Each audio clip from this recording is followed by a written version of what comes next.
You're listening to Culture 360, the podcast that takes you inside the world of workplace and team culture. I'm Stu Savage, your host and guide, as we explore the ideas, people, and stories shaping the way we work, lead, and connect. So please subscribe, sit back, relax, and enjoy culture from every angle.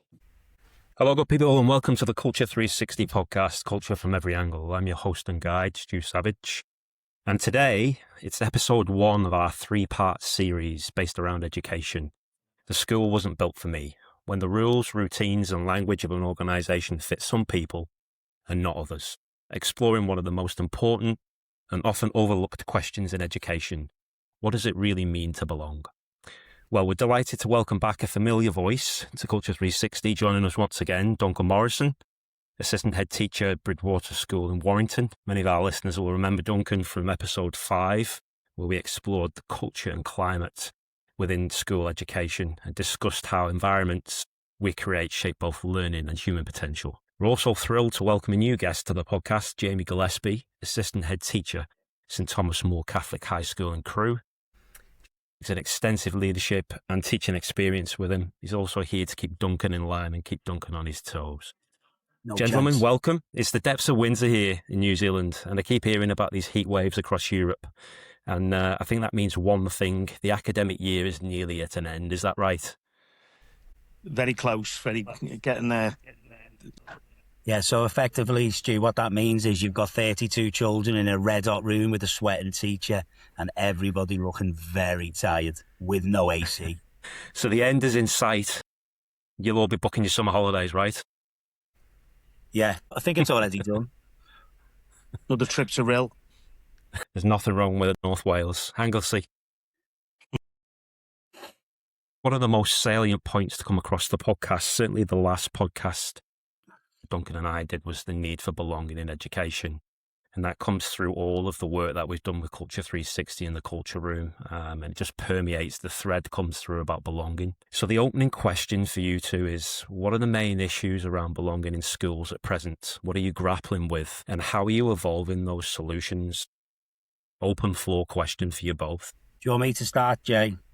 Yeah, go on then. I mean, Stu, I think if we go back a step there and talk about what, the title of today's episode is, which is the idea of the school not being built for students. I think when people say that about any organisation, and it's true not just of schools, they're not talking about the building, right? They're not saying that the building wasn't built for them in particular. And even in schools, they're not necessarily talking about the curriculum. I think what they're talking about, and this is something I know you've said a lot on your previous podcast with the myriad of guests you've had over the last couple of years, it's that feeling they get. So it's that feeling that when they walk into the building or experience the curriculum, I think what we're talking about is that certain children from certain groups maybe feel not anything other than a feeling that they feel like an outsider. And I think that would be a real good starting point. You know what Jay thinks about that? Well, the thing is with that is that when you look at it, it's first impressions, isn't it? So what you're saying there is when you first go into, as an adult, when you first go into a place of work or you go and experience something for the first time, you only get one chance at a first impression. So when a pupil or a student comes into a school, they get a feeling for that. They get a feeling for the way they're interacted with, and this sense of belonging. You can put a badge on things and you can show them the school blazer and things like that, but it's the lived experience, and it's the lived experience before they even cross that threshold. So it's that idea, isn't it, of, you've talked previously about building cultures and this understanding of what it means to have a strong culture in a school. It's all good and well having a culture if people don't believe in that culture or it's not lived by them. Yeah, Jay, I'll jump in there and say that I think what it ultimately means, I'm borrowing from, not me, this is not my idea, Stu, so please, this is from the academic researcher Brown, who talks about this idea of true belonging is when you can be who you are, you don't have to change to fit in. Because for some students, and I'm not just talking about students from disadvantaged backgrounds here, I'm talking from students with, acknowledged neurodiversity, for example. It's exhausting. It's exhausting fitting in. And sometimes the older kids they hit the teenage years and they stop trying. It's too hard. It's too hard to fit in. But the thing is with that though, Dunk, is that you've got those neurodiverse pupils, students who are masking, and they're masking. And what you just said there before is exactly right. It's bang on, where it's that you are yourself. We talk about uniqueness within our students and our pupils, and this idea of you can be whatever you want to be. But sometimes society doesn't look that way as well. Sometimes it places them in a box, and it places them in something like a send box, or it places them in whatever box it is. And then we expect them to belong. We expect them to thrive. We expect them to achieve, in Ofsted speak. I was going to say that's taken from the toolkit there, Jay. Yeah, exactly. But that's the thing, though, isn't it? That's the absolute. They're the three main areas where we're judged on by saying, do you know what, right? If all your students are belonging, and they're all in school and they're all achieving and they're thriving and personal development's going through the roof, wow, you're an amazing place. But how many of us are working in a place like that? So I mean, to sum it up, right, I'll work backwards here to answer your question, right? Belonging for children in schools, whether it be primary, secondary, or even tertiary, it's this idea that they spend their energy working on the curriculum, not working out how to fit in or how to behave, as Jay just said, right? So that would be the answer to that question for me. I don't know whether Jay would agree with that.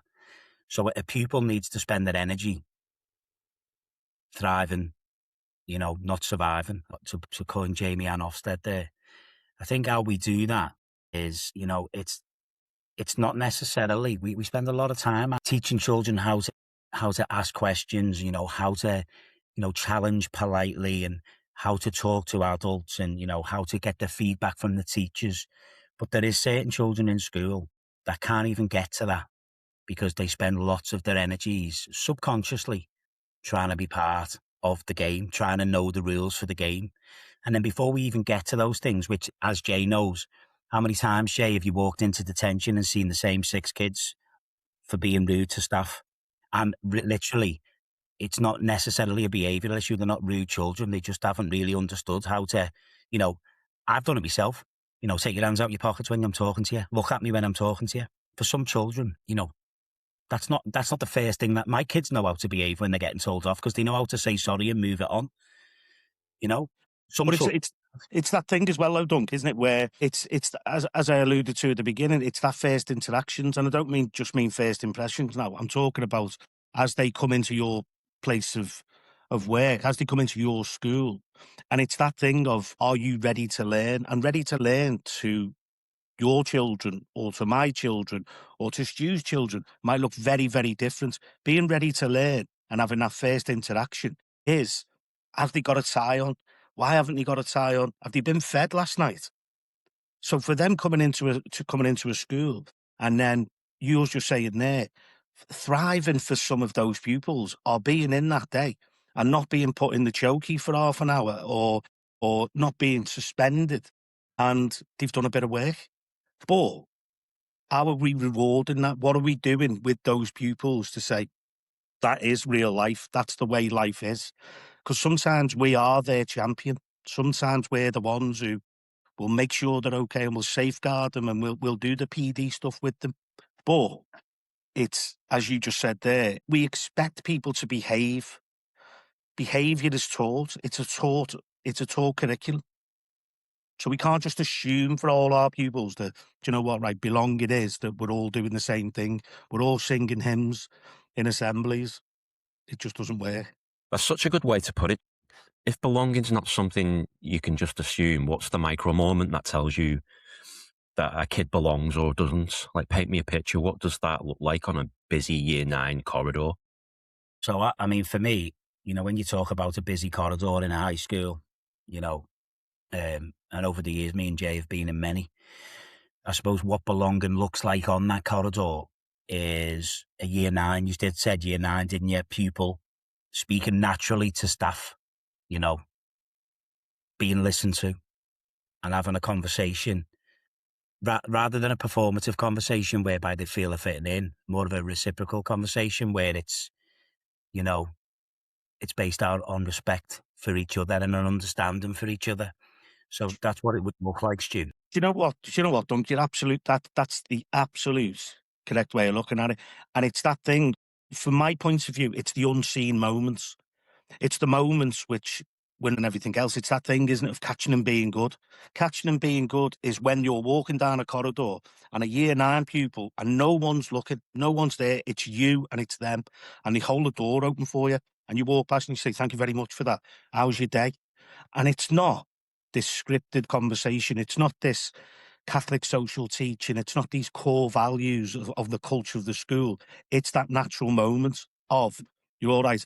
And it's a big thing for us, Stu, is this idea of knowing our pupils. And I know it's different in schools which are absolutely massive, like Duncan's is. I work in a very small high school, but it's knowing your pupils, and it's having that conversation walking down the corridor of, you playing footy this weekend? No, game's cancelled, said it's too hot. Well, in my day, I would have played, and I would have had a drink of water and not a rehydration break after 21 minutes. But it's that natural conversation. And scored a hat-trick, Jay. Well, a perfect hat-trick, left foot, right foot, and then one off my backside. Probably a penalty for you, you little sneak. Well, diving. Anyway, let's get back to... I'd add to that. Yeah, you're right. It is intentional though, so that it isn't scripted, but it has to be intentional. Jay, you'd agree with that, wouldn't you? 100%. That students know if you're being respectful, and also if you're being sincere, if you're being honest with them.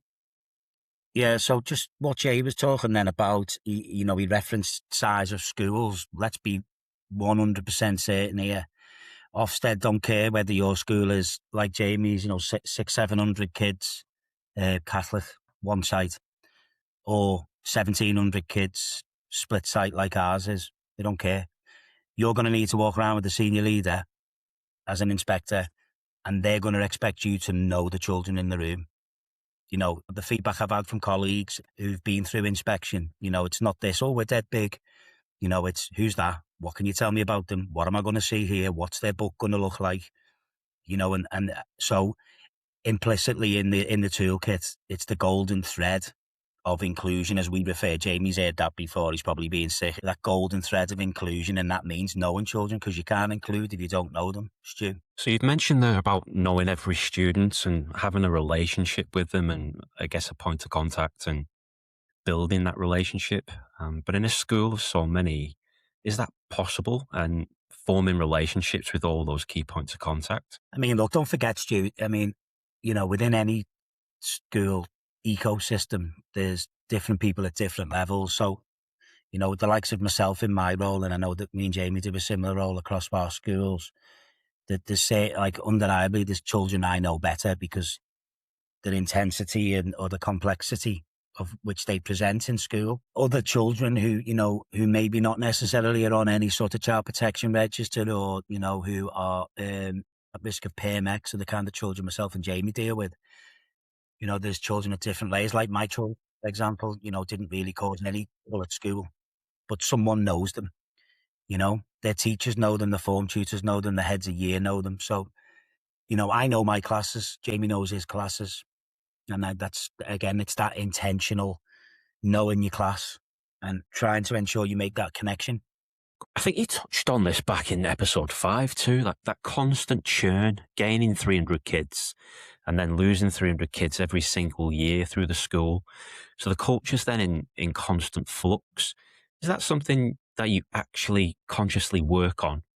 Or is it something that you're rebuilding on repeat and isn't really a focus? Yeah, 100%. And it comes down to, when you say in there, when you're losing your 300 and you're gaining your 300, I suppose it's that transition work as well, isn't it? To get out there, and our staff are really, really good. And I know I keep on alluding to the fact that we're a small school, but it's that idea of being preemptive, to know your pupils as they come in, and they will obviously evolve. They will obviously change over time. And I think when we're talking about that inclusion as a school, it's the idea that we follow them through that path, we follow them through that journey to be able to say, do you know what, right? As our year 11s have just left, and as a leaving gift, we give them their mission journal from year 7, which they have all the targets and all the hopes and dreams for the next 5 years. And they look at them and there's a picture of them when they're in year 7. And it's one of the nicest things to do. And we have our leavers mass after that, because they're there and they feel like they're part of it and they feel like they belong. And that's the whole point. That's what we're talking about today. The idea of, do you know what, right? Somebody's been there looking out for me all across those 5 years with my ups and my downs as well. And it's the ability as a teacher, as a professional, to be able to then go, do you know what, right? Do you remember that time? Do you remember you were on the ski trip and you nearly fell off the mountain? Oh, that was amazing. My mum went mad at you. And you're like, yeah, well, I saved you. Anyway, let's move on. Thanks for the gift. So it's that kind of thing, isn't it? Before we go any further, you two used a word before we started recording that I wanted to highlight. You used the word habitus. And for anyone who's never heard the term, can you break it down into plain English or layman's terms? What is it and how does it actually show up in the classroom? Habitus. I'll tell you the best way of describing habitus, Stu, for someone who doesn't know. I nearly was disrespectful last year. So it's the idea, when you turn your computer on and there's an operating system.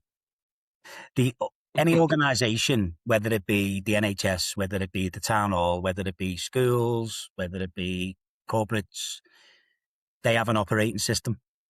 Yeah. So they're the rules that organisation operates in. Now, the rules, therefore, are installed without people realising them, and they're normally installed by people who know the operating system. So when a kid comes to school, when we talk about habitus, Bordeaux talks about mismatch. It's a big part of sort of when people walk through your door. They're not familiar with the rules. They can read the rules and observe the rules, but the rules are not familiar to them. So the vast majority of students who come to a school are familiar with things like authority, education. They understand the importance of education, the long-term game. We talk about confidence and language and having dreams and aspiration. Now, that's the vast majority of students. But maybe, depending on your setting, there's a good percentage of children that will find that challenging to even understand the rules of the game, to understand the mismatch. And schools reward children on, I would say 5 things. Jay can jump in here and say, so how good they are at English. Obviously, that's a key to unlocking the curriculum. We look for those who can confidently speak, answer questions, tell me why you're out of lessons. Good with books, good with castles, great with geography, no words over is. They have expected and experienced rugby, football, cricket, golf, and then when we put that on as a reward at the end of term, everyone loves it, or do they? And then ultimately the big thing is knowing how schools work. So lots of students who would be classed as maybe middle-class students know how to play the game. They understand what the man wants. They give the man what he wants, even if he doesn't, because they know that creates less of traction and friction along the way. Where this becomes important for students and their families, think how many times, Dave, you had some mad conversation with the parents and you just can't even get through to them. What you're trying to say is because there's a mix match, there's a habitus problem, as Bordeaux would call it. It's 100% correct, and it's what I talked about before, that lived experience. And when you're saying there about how we reward in the middle class pupil knowing how to play the game, the systems game almost. What we're finding now, though, is we're getting more and more pupils or students coming into us now who have got an inability to play the game, and the inability to play the game comes from that lack of aspiration, that lack of inspiration from the home setting. And when it comes from the home setting, there's a gap in learning straight away. And there's a gap in that understanding of what I need to do in order to get from the beginning of year 7 to the end of year 13, and which is the best way for me. So we're coming in now and we're having really, really low reading ages now, which means that those students can't access the curriculum fully. I'll give you an example there, Stu. So, right, I tell you what is not exclusive is Macbeth, right? That is not a problem. So this is not about saying, why are we teaching, Shakespeare? Anybody who's got any common sense in teaching knows why we teach Shakespeare, right? They're cracking stories. and you need to think, right? End of. Macbeth also has a King Duncan in it, which is something that is sweet to my ears. But, you know, there's no problem with teaching Macbeth. Where the mismatch comes is the teacher. I remember my Macbeth story. I've told Jamie this before. I remember in Savio High School in Poole in the 80s, Mr. Dunn, my favourite teacher, he read the opening gambit from Macbeth, the bit with the witches. And this lad, who was in year 10 at the time, I won't name, was also the captain of the local darts team, pub team, the Jawbone Tavern. Jay, you've been there for a pint. In year 10, I remember he just said in his loudest Scouse accent, "You what?" And I just remember the colour draining from Mr. Dunn's face as he realised he had 2 years of trying to explain Macbeth to 30 lads from Bootle in the 80s. But it isn't the problem. Macbeth's not the problem. Do you know what the problem is, Stu? Is when those children arrive in that classroom, they don't understand what tragedy is. Yeah. They don't understand what treachery and revenge are.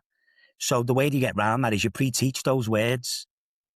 Now, lots of good teachers do that anyway. There isn't a smoking gun here, by the way. You know, lots of good teachers do that. But there's nothing wrong with teaching Macbeth. I would argue, and I don't know whether Jay would agree or even yourself, Stu, it's how you pre-teach it. Because the value in teaching Macbeth is huge. But it's the access to get the rules of the game of Macbeth. You've got to understand certain key concepts first. Then you'll enjoy it. Discuss. With that one is that when we're saying whose responsibility is it? It's the way that pre-teaching's done, isn't it? Sometimes you'll be able to talk about tragedy and you'll be able to talk about that as an Evertonian. I live in tragedy most seasons. And it's that conversation on the yard. It's that conversation where you're following lesson when you're talking about tragedy. That same pupil that you've seen on the yard and you've lent them a football because they've kicked it over the garden again because they're not really that good. They turn around and say, you suffered tragedy because of it. Let's discuss that one then. Then you get the buy-in then you get people then who are going, they understand tragedy through football. And I suppose sometimes we talk about with Mr. Dunn's just Duncan's favourite teacher there. Mine was Mr. Hind. He taught me law.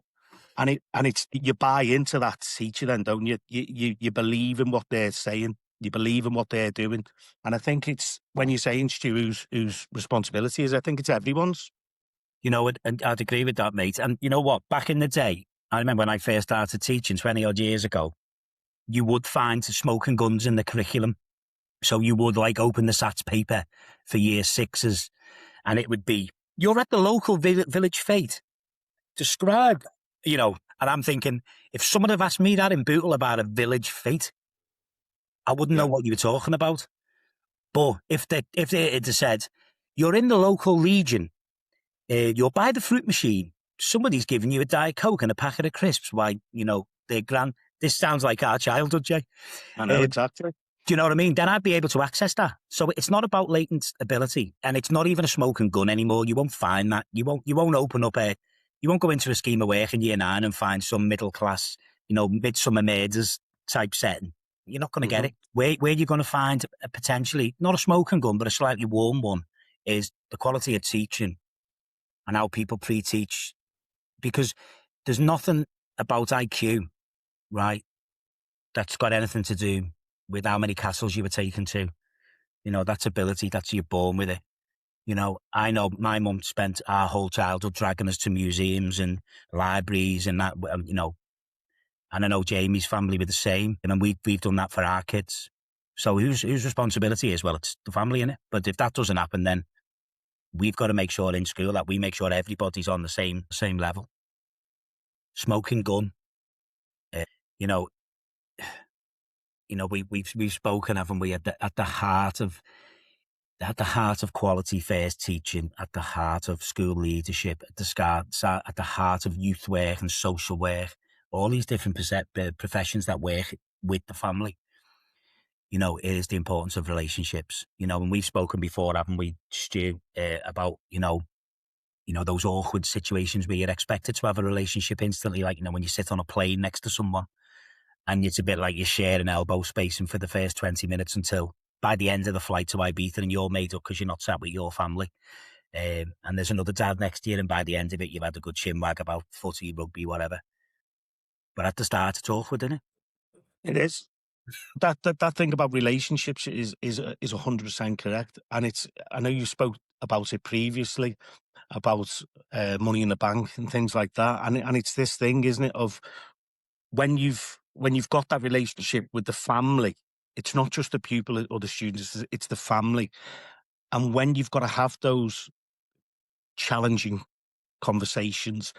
the more likely to be able to get down and get to a level where it's, do you know what, right, this is why we're doing something, this is why we're doing it, and I'm dealing with it at the minute, and it's because of the building up of that relationship that you've got people on side to be able to say, do you know what, right, as we talked about previously today, this idea that, do you know what, right, when you take responsibility for things that you do, and it's that thing of, right, this has happened, so this is going to happen next because, and it's that teaching behaviours, it's going through, it's the consistency, it's the power of routines. There's a lot of work with that to be able to set, because we've got a lot of people, you talk about neurodiverse students, some of them struggle with a change, an immediate change. So that's what you've got to be wary of, knowing your pupils, being able to say, this is what's happening because. What I would say there, Jay, Stu, is I suppose the tagline for this section that we've just been talking about would be something is if teachers and adults know what they're assuming. So when you talk about Macbeth, what are they assuming that these children know?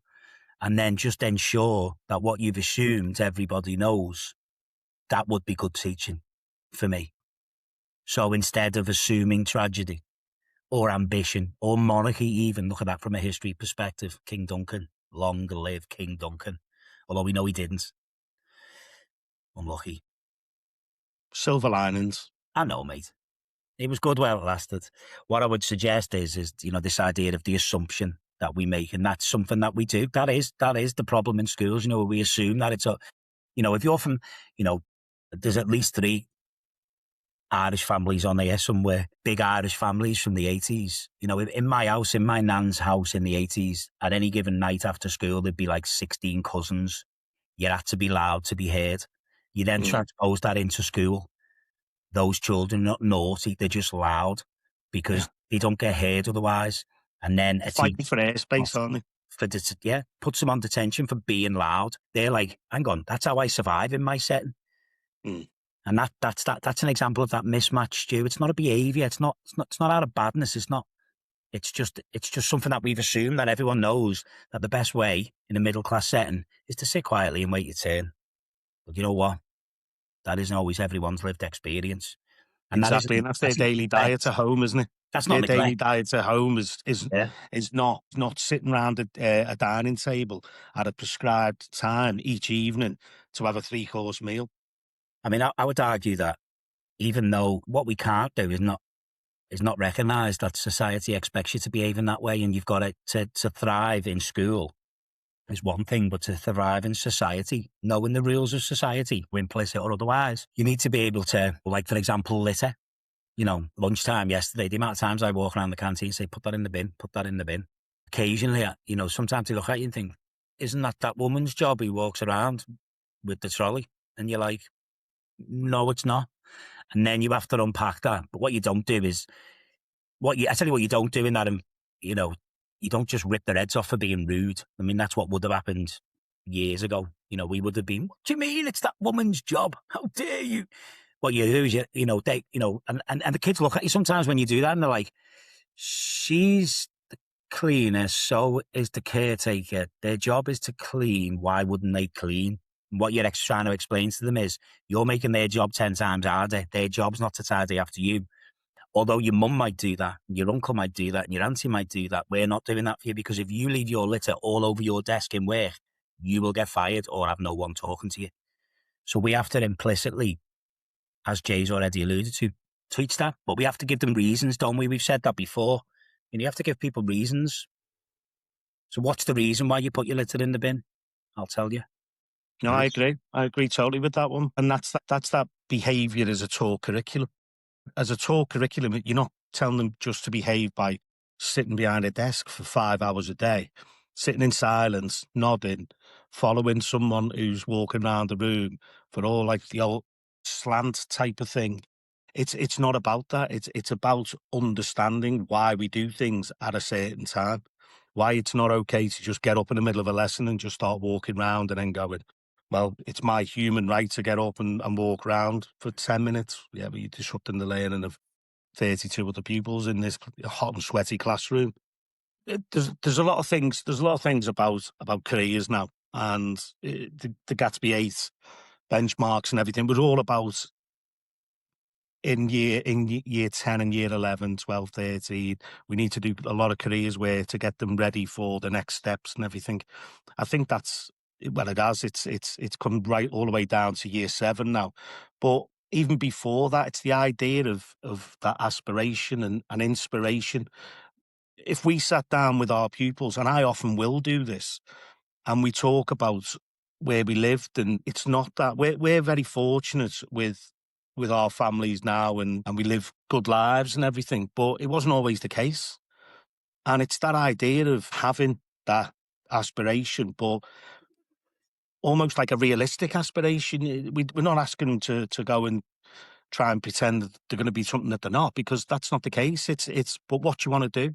We all want to be footballers. I still might get the call up for playing right back on Saturday. I don't know, but it's that idea of you are able to go out and to do what we can give you the tools for, live your dream and everything else. But sometimes when you were talking, and just to go back a little bit on that mismatch, what we're telling them in school is not always backed up at home. I think something we spoke about before we recorded the podcast was students and pupils saying, I'm not academic, when they're not less capable. They're just struggling maybe at one thing in school or in education in one moment. But what's actually happening to the child's identity when that phrase comes out and how they see themselves? I mean, when somebody says I'm not academic, like when they say more, I tell you what, children say more, I can't do maths. Right? But if they said, I'm not academic, that's basically them forming an identity. You just said it before, Stu. So, that identity is an anathema to ambition and aspiration, as Jay's just alluded to. I think where it becomes a problem with belonging is when a student, for example, if we take maths and says, I struggled with that lesson. That's like, are we familiar with Carol Dweck's work on mindsets, fixed and otherwise? Yeah. She would argue that when we talk about mindsets, it's okay to say, I struggled with that maths lesson, because that would be sort of, not fixed. The problem becomes is when students start to say, I'm the kind of person who struggles, because that's when the identity forms. When that identity forms around pupils, that's really hard to undo that. And I think if we link that back to a belonging point of view, if children say, oh, school's not for me, to undo that, that's really difficult. So earlier on in the school career, that idea of belonging, and at every key stage, we have a responsibility. But if children come to us at key stage 3, we have a real responsibility to tackle that identity formation whereby this school's not for me. They never say it, but some kids feel it. You can see it. And that'll end up by year 8, by year 9, by year 10 being, say, for severe absence, should I say, or, complex antisocial behaviour, presenting in school. So we have a real duty to tackle. I mean, sometimes it's a throwaway line, oh, I'm not academic. Boom, that's bad. That's bad. But then you've also got, you're just talking about severely absent pupils and things. You've also got absent pupils then, haven't you, as well, who fall into that category then of school's not for me, I'm not academic, and I'm really anxious about going to school now. So if I'm anxious about going to school, then I won't go in, and my mum will keep me off. Yeah, I mean, I was at a DFE conference last week, just saying, Jay, in Leeds. It was really, really interesting. Some of the stuff that that now, Jay, some of the stuff that's coming out of the DFE at the moment, attendance data-wise, is amazing. Yeah, absolutely. And they say, whoever, I can't remember his name now, on his keynote speech, was talking about how disadvantaged families have stopped listening to the DFE and the government. but they still hold the word of the head teacher as really, really important. And I found that quite surprising but actually, if you think about it from a working class family, you're used to the man telling you what to do. When I say the word man, I mean the people in authority. So the head teacher on the gate, the head teacher picking up the phone and making the calls. Myself and Jay know full well that the roles of head teachers are so difficult now. I mean, the business managers, the HR leaders, I feel for them. I mean, head teachers, mate, no tar. But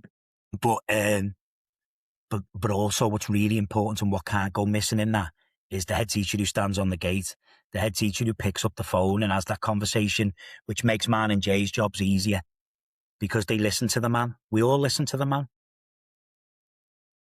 And when I say man, I don't mean, I'm not trying to be all right on, but yeah, it's really important that. It's funny you should mention trust in the head teacher because it loops back to something I've been sitting with for a while.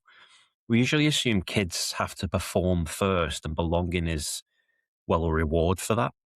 What if we flipped it, belonging first and then performance follows?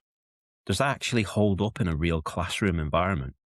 Yeah, so so some people will say that where you said you flipped it, so performing or belonging, which comes first.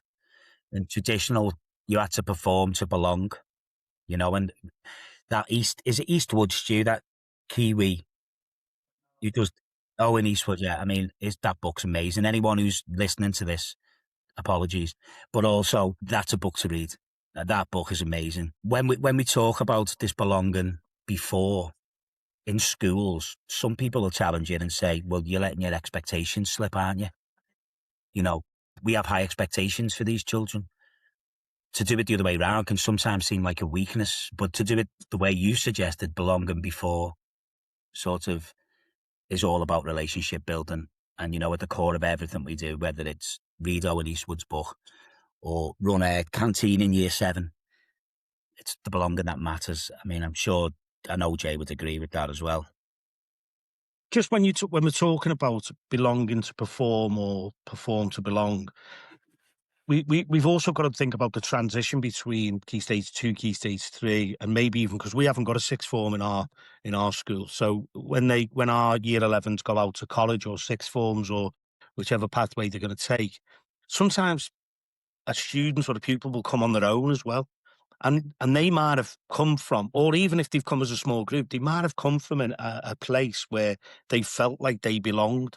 And I think sometimes we almost give some of our Key Stage 3 pupils a lack of respect when they come into a high school setting in year 7, because we treat them like the little ones again, and we treat them like they've got to almost earn that right to belong in the new establishment. Whereas they could be coming in with absolutely wonderful skills that we're not giving them credit for as well. It's one of those where you're stuck between a rock and a hard place sometimes, I think, because you do want them to perform. And if they perform well, we've got our awards evening tonight, and a load of our pupils for performance will get their rewards. But what about the ones who are just below that level? How are we making them feel? What are we doing for them? When you talk about widening access and inclusion, but what does that look like in school? So, I mean, what we're actually talking about, Stu, when we talk about belonging, if we go back to the very start, we're talking about widening access, aren't we? And writ large through the Ofsted framework is this concept of inclusion. Every school this August will be publishing their GCSE headline figures. And when we talk about widening access, say a school gets 4s and 5s, 60%, 70%. That's 30 children. 30% of the children didn't. And that's potentially the opportunity, but also the cost of that widened access. And it's great. But I mean, it's that idea that there'll always be winners and losers, but it's actually the actual losing the school game can have, and going back to Macbeth, can have tragic consequences for young people. So, when we talk about supporting that belonging, what we're not saying is we're lowering standards. What we're talking about is widening access. Your question was, what does that look like? So to widen access in schools, Jamie's mentioned attendance. I could talk about suspension. If we look across the UK and we look at suspension figures, Stu, you live in New Zealand. Who do you think gets suspended the most in British schools? I'd say boys 15 to 16 years old that maybe need some sort of support. Normally boys over girls, that's true. It's also boys from disadvantaged backgrounds, but also boys with a SEN. So let's just have a think about that. So realistically, what we're saying is that the British education system that costs an absolute fortune knows who these children are from when they're little. They're least likely to achieve, more likely to get suspended, more likely to end up being permexed, more likely to be in prison. We know that when they're 10. That sound like value to you, Stu? Now, unfortunately, this has been going on under the guise of white working class boys for maybe 15 years. That coupled with the year 8 academic dip theory as well leads us to believe, and it's interesting to listen to you, Stu, when you say lads who are 15, 16, we're actually getting more suspensions now in primary school settings, and they're coming through, and that transition work now as they join us in high school. We're getting that key bits of information now. Oh, Jamie will be throwing chairs through the windows, and he'll be uncontrollable and everything else. And sometimes, as Duncan said, there are always, unfortunately, going to be winners and losers in the game, as we keep on referring it to, because that's the nature of a game. Not everyone can be winners, but it's that process, or the processes even, that we can try and put into place to say, do you know what, right? This is what we're doing to target these pupils who we've been highlighted, because there are suspensions now in year 7, year 8, and they're becoming more prominent. So, as Dunk said, value for money wise, it is what it is. It's not, as the case may be. So if targeting specific pupils isn't the full answer, why does treating inclusion as a core practice baked into everything actually beat running, I'd say, like one-off targeted interventions? The best schools that I've seen, we know for a fact, you don't do inclusion, right? That's just like nuts. When you do inclusion, what you actually do is you design everything inclusively. So there isn't like, in schools, you'll have a person who's in charge of inclusion, right? But actually that's good. And that works because they pull it all together. But inclusion is everything from meetings, the first impression on the gate, behaviour systems, curriculum, the way it's taught, the quality of the teaching, the communication with parents. Jamie's mentioned transitions. All of those things are what makes the difference. And anyone who says how we do inclusion, man, that sounds crazy, like, because you can't do inclusion. But sorry to butt in though, but that comes through the culture, doesn't it? That comes through your. Duncan was talking before about the high expectations of everything. Ours is called the STM way, the St. Thomas More way, and it's ingrained through Catholic social teaching, and it's that daily diet, it's the lived experience of all the pupils. So staff will refer to them, pupils will refer to them, and you spoke about first impressions, and as people come into your establishment and they take a wander round, they get that feeling for it. And it's in those interactions. So I think as a senior leader, if you're getting that right, then that's the cornerstone of what everyone understands the expectations are of them. And then it's through the power of routine, the power of, I don't know, it's those meet and greets, isn't it? It's done then through your CPD programs or whatever. But it certainly is for us anyway. If a school wanted to start rebuilding belonging tomorrow, where should they actually begin? What's the number one practical first step they should take? This is going to sound very woolly, what I'm going to say here now, but, begin by listening, listen to people. One of the biggest problems in schools is that the assumptions, we said that before, what are we assuming? And then tackle what we're assuming. The only way you're going to find out what you're assuming, really, when you talk about micro moments, is begin with listening to people. You said to me, I don't know what it's like to be 11 and disadvantaged in our school. So if you're saying to me, what could we actually do? Well, I'll tell you what, follow a student around for the day, right? Who is 11, who is disadvantaged in your setting, and then make notes, not based on what the quality of the teaching was like, but make notes maybe on those micro moments, and where would they have struggled to understand the rules of the game at that point? you could make a list, and then you could tackle those micro moments. But I think until you listen, until you observe, you're not going to know. Because But I think, Dunk, I think just jumping in on that, I think when you were talking about Ofsted before and what they're looking for, and you walking around with an inspector and being able to tell them what they're looking at, what they're going to see, it's that idea of case studies, isn't it? And that's what all schools should be doing now. So when you're saying it sounds a bit woolly, you're absolutely right, Dunk.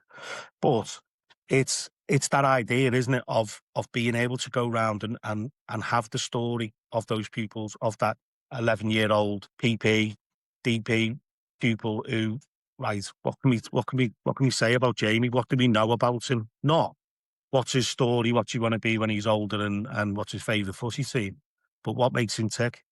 Why does he not come in on a Monday morning? Why does he struggle after coming in after holidays?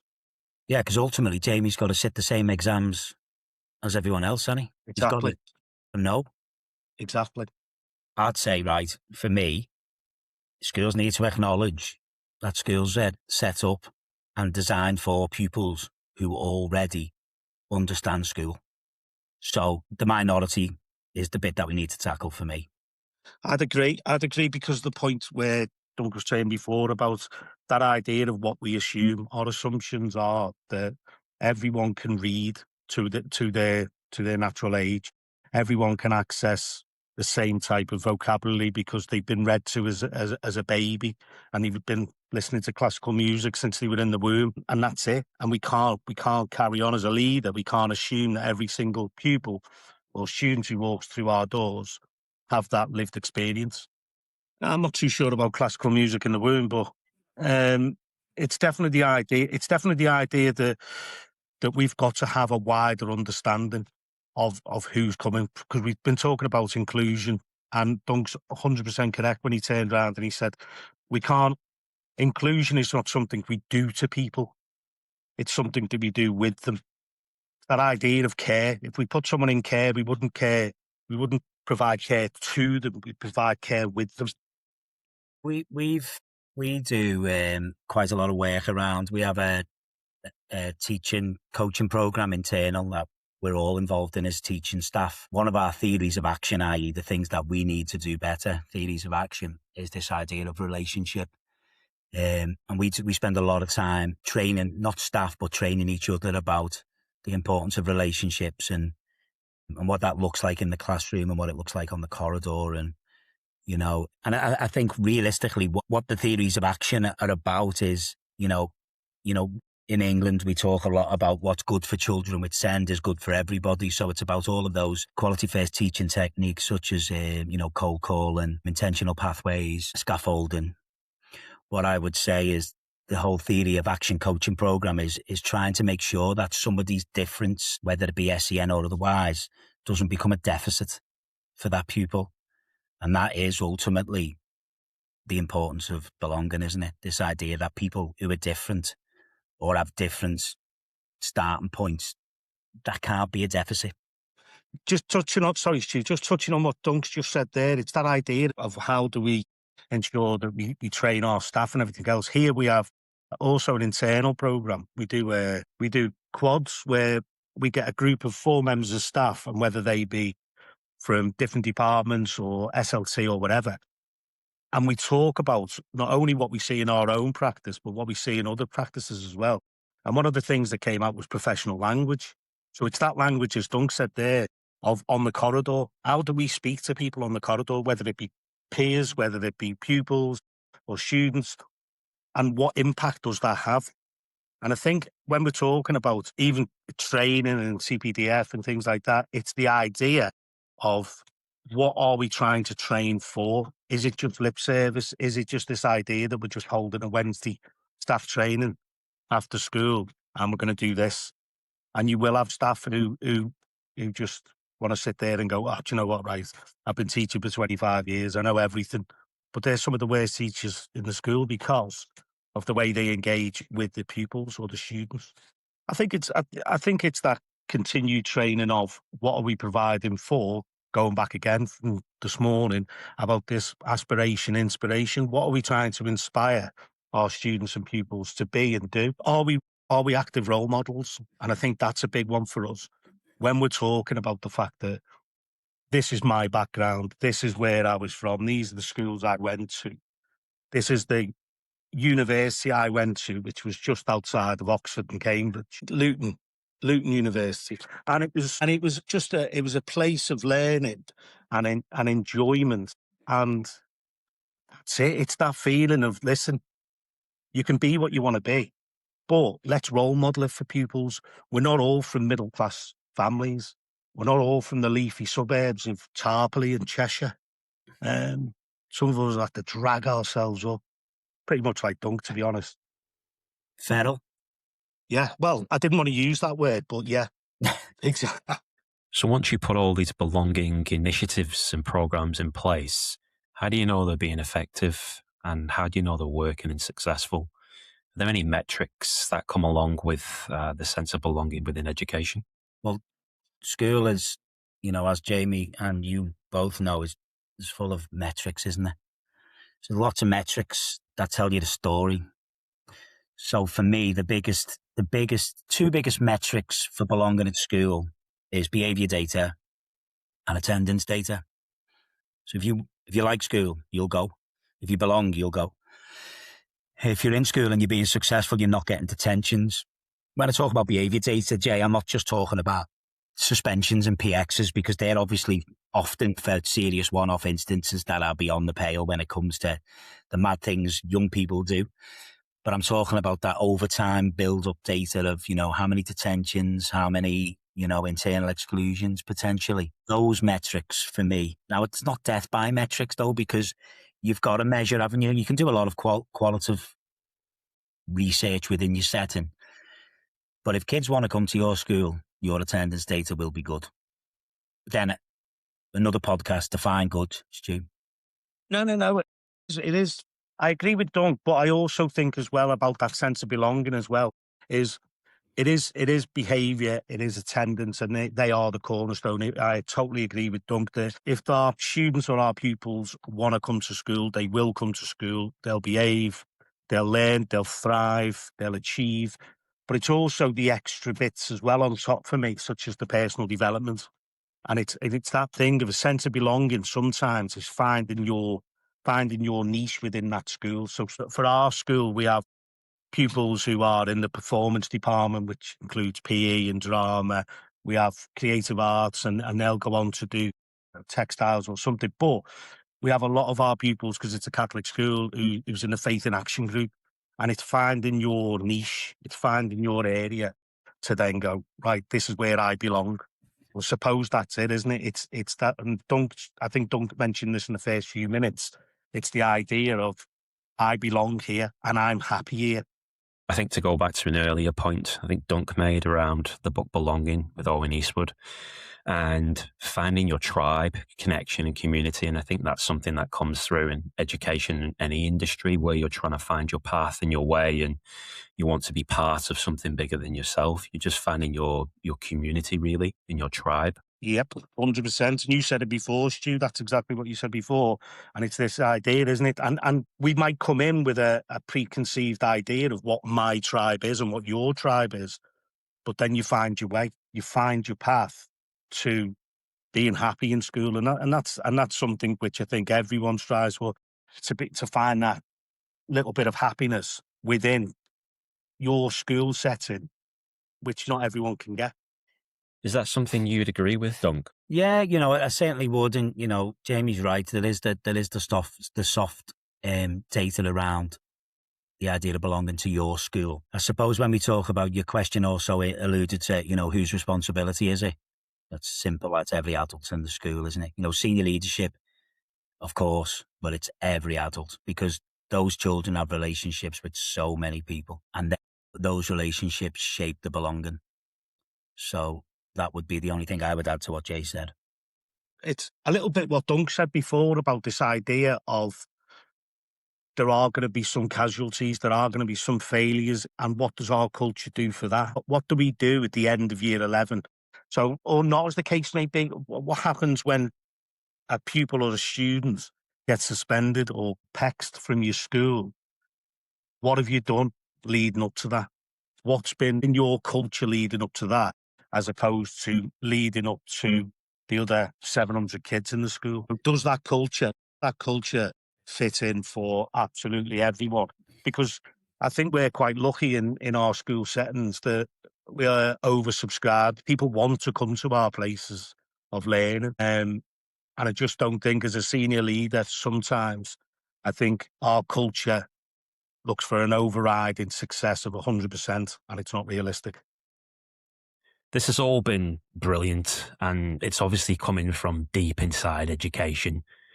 But a good chunk of people listening to this aren't in schools or education. They're in business and sport and running teams of their own.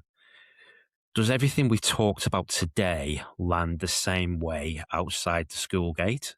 From me, I would say, I know me and Jay are in education, but I know, Stu, you have clients from all different walks of life. I would say, from a generic point of view, I'd say belonging isn't a wellbeing initiative. It's not something that people are going to be talking about till the next thing comes out. For me, it's about organisational design. So you design belonging. It's not something that's just, character or even an individual skill set. It's got to be designed. That would be my... What's the one thing that we're missing or we've missed in culture, or an idea you've been thinking about for a while, or a light bulb moment? What's that one thing that we're missing? Yeah, we've spoken at length about this, haven't we? For me, this idea of culture, I know we're trying to wrap it up here, but that if I could get people who are listening to this to do one thing, it would be read the Owen Eastwood book. It was, I don't know whether you've read it, Jay. It is, honestly, from a sporting perspective, from an organisational perspective, it is absolutely phenomenal. And it's particularly important for someone like Stu, who lives in New Zealand, because he's a Kiwi, and he talks about the importance of heritage and family and all those golden threads that run through us all. It's just exceptional. Yeah, it's a good point you make, Dunk, about the book Belonging, Owen Eastwood. Belonging and the Ancient Code of Togetherness, I think it's called. And Eastwood talks about a Maori concept about whakapapa, which is essentially about, like you said, about your heritage and your lineage and the people that have gone before you, and connection and identity is a big one, and all that togetherness type stuff. So it's a really good read, like you said. And if people want to grab a copy of that, if they also head to the Culture Room website and click Culture 360, we've done a review on that as well, on all the good work Owen Eastwood's done in that space. So yeah, you're right in what you say. It's a really good read, and also something that you touched on before around habitus, and you talked about whose responsibility is it, and the home environment overlapping or marrying in with the school environment. And I think that's quite important to address that, because again, sort of in that Māori lens, you have whānau or whānau, which is the extended family. And I guess in Māori culture and Pacifica culture as well, it's very much about the wider family and the community and that connection. And the concept that you talked about, habitus, before, was about taking responsibility for some of the development of the student or the pupil, not just the onus being on the school. Problem with belonging is it feels a little bit like snake oil. So when you speak to colleagues, everyone knows that they need to develop it, because all of the metrics in school are impacted going one way by the amount of belonging equates the amount of success you get for young people. I think the reason why we're doing this today, and the conversations that we've had running up to this, is all about, let's try and remove the snake oilness away from it. Let's try and toolkit it out. Let's try and think about, what does that look like? Because I think schools and school leaders understand the need for belonging, but then when it comes to unpacking it and what does it actually look like, they'll be surprised about how much they're already doing. I think it's trying to remove the myth and remove the snake oil and give practical paths. Yeah, I think you're absolutely right in terms of the snake oilness of around culture. it's the first thing people or organisations should think about doing and setting in place or evolving the culture that they have. But generally, it's the last thing that they want to fund because it can be intangible. But again, I think that goes back to some of the points you made earlier about metrics and schools being about metrics. Once we start to see the dial move, whatever that might look like, people then start to really sit up and notice how much culture, organisational culture, affects teams and workplaces and organisations. And obviously, we're trying to crack the space around belonging here. Once people feel more connected and part of the tribe, then you do start to see the results come through. When some of the most successful sports teams, some of the most successful organisations have been doing it for years, but they just haven't called it belonging. And whether we look at, whether we're talking about the All Blacks, whether we're talking about England at the moment. I mean, I'm a Scotland fan, as you know, so God, I don't want to be talking about that lot. But apparently the New England manager has really developed a sense of belonging, and then people buy into it, don't they? And then they're in the quarters, and they're going to get beat by Norway, of course, but it's not the first time the English have been beaten by the Vikings, mate. Harold Harder. You're not going to start talking about Bannockburn, are you, and singing Flower of Scotland? Oh, well, don't get me onto that, because that was... Anyway, I can't talk about that. I'm still upset, and it was 500 years ago. But, I think, this idea, isn't it? There was that book about legacy, the All Blacks. I can't use the word that he uses because it's got a minor swear word in it. But I think you put it better when we were speaking the other week, which was about this idea that if you have more than one ego that's too big for the team, you've got to click, and clicks kill culture. Now, I don't personally know any of those England players, or could even say why they weren't selected. But I tell you what, I can tell you, it does seem that he hasn't got clicks in that team. And that team is it goes back to ancient philosophy, doesn't it? Socrates and the sum of the parts. It's not about the individuals, it's the collective identity. And lo and behold, we're back to belonging.